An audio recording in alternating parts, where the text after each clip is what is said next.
Starting from the balcony today, let's look down. Here's what the garden looks like. You can see it has grown.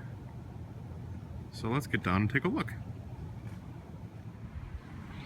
Alright, from up there to down here, let's take a look. There's a lot of good stuff. What's happened between the last garden tour and this, I was gone in Michigan for a week, and I came back and we had a decent amount of rain. And I did some weed pulling, and stuff kept growing. So here we go. You know the drill by now. What do I say before? The leafy greens, they're out of control. They're wonderful. In the time I went to Michigan, the funny thing is the lettuce. This stuff is vertical now. Take a look at that here. Let's show a comparison. I'm 6'5", and it's over my knees. So if the corn was supposed to be knee-high by the 4th of July, my lettuce is knee-high. I've just been hacking it off and eating it like that. Very good, very good. Look at this. My peppers grew. The peppers expanded in the last 2 weeks. I mean, tremendously. They're over 2 feet tall now. And I actually have some buds there. So that means these guys are gonna flower. And this little one that I thought was just dead is actually doing something. Who'd have thunk? Over in the corner, all these leaves are massive, and you'll see I have some full-fledged zucchini already. There's one, there's 2 growing ones over there, there's more over there, and I harvested one 2 days ago. Made some zucchini chips. They were delicious. Of course, you only need one zucchini plant, unless you're making a zucchini factory. Take a look at the eggplants. Woohoo! My baby cooks her eggplant so many different ways. I think there's a song about that. That's a jazz standard. That looks nice. And then this flower came there. I don't know what this is. If you have any suggestions for what this pretty flower is, let me know. I just like the color of it.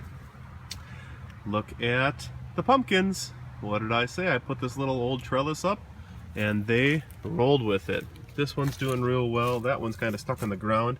And then this is part of those Chinese pumpkins that are going to be coming in the fall. I think I'm going to move it over here. Encourage it to grow up in here.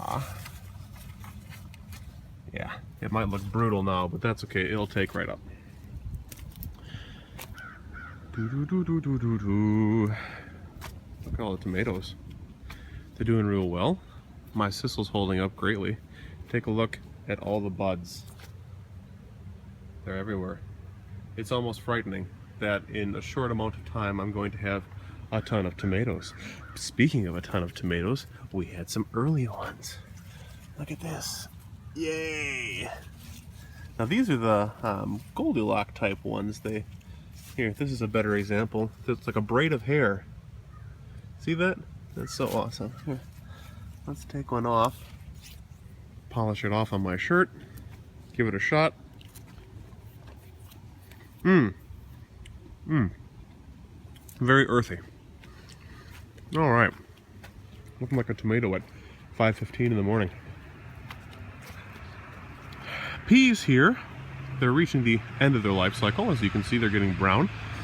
Now, this is an opportunity for me to do some fall gardening, you know, plant something for the fall, but I don't know if I'm going to. This is melon, and the melon will expand beyond belief. I think I might have the melon grow into this area and call that some fall gardening. But plenty of peas, and they look quite good like this, and I still have more coming, as you can see. And these, they're snap peas. I pull them off like this and eat them.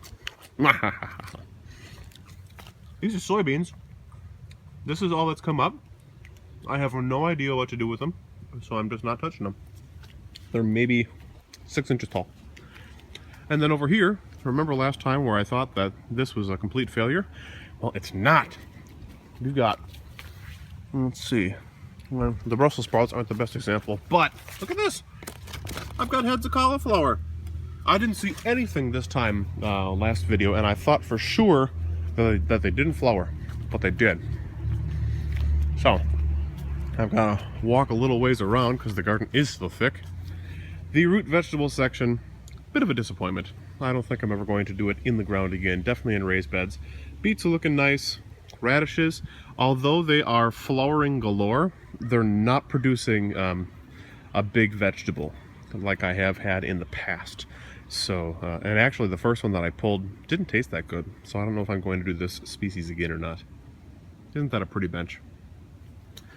Let's sit in the bench. Oh, that's all ground cherries in this frame. That's flabbergasting. I didn't realize how big they were going to get. I knew they would spread, but I didn't realize how big. Hey, take a break. Look at this. An early morning pollinator. So cute. I got bees all over.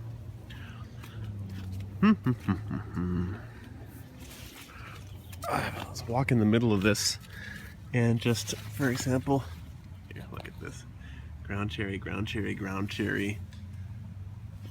They're all over. They're just, I'm gonna have a ton of ground cherries. It's gonna be so good. I'm actually going to make a ground cherry pie this year instead of just eating them. Let's look at the beans. So these are the ones that during my first plant took successfully.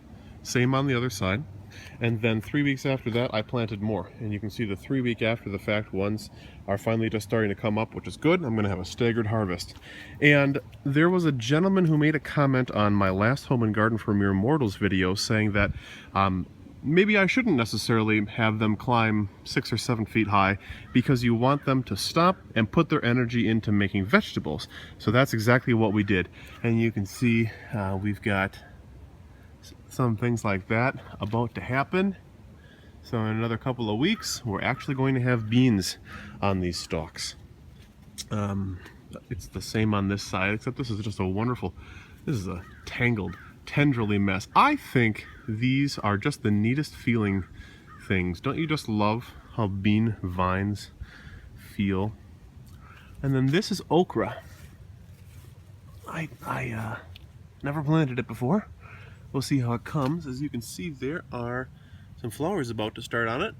No idea how it's going to look. We'll experience it together. Let me walk through the massive ground cherries. Oh, you know, in the last video, I said I have no idea why some ground cherries are doing well and some aren't. Let's see, I gotta step back even further. Remember I said this side was huge and this side is not? Well, I finally figured it out. It's because of this tree right here and the angle of the sun when it comes up. So if I would stand out in the yard there and look, I would see that the sunlight stopped here. Seriously, I did not plan that. The garden wasn't this big last year, so these guys get way more sun, and ground cherries soak it up. I love it. Note to self for next year. Ta-da! Raspberries. They're huge, but I haven't had a single raspberry yet, and it's really disappointing. And the only ones that I see are these tiny little buds still. And they get plenty of water, they get plenty of sunlight, they've been in this spot for years. I don't know what's happening. Let me know what you think in the comment section. Rhubarb, nice and big still. I'll do a fall harvest. And look at this. Remember how I've been trying and trying and trying with the cucumbers? Well, it looks like they're doing okay.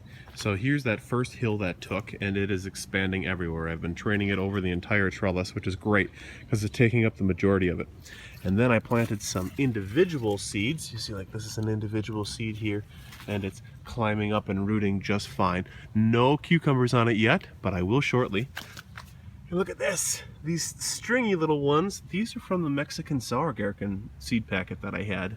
Cute little cucamelons. Yeah, I'm shocked. After planting them so many times with nothing coming up, something finally came up. So I can't wait to see how many months it takes for a little bit of fruit on there. I'm going to make sure to encourage them to grow over here in this small section so that they don't get smothered by these bad boys. Look at this. This beautiful juvenile blueberry plant. I got blueberries left and right. And they're so good, and the ants have been leaving them alone. In fact, I come out every morning and I pick off a handful and I eat them with strawberries, which the ants have also been leaving alone, which I might touch on at a later episode.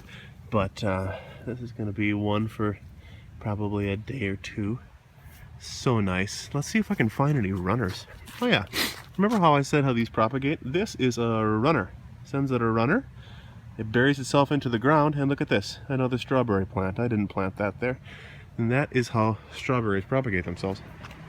Two final things.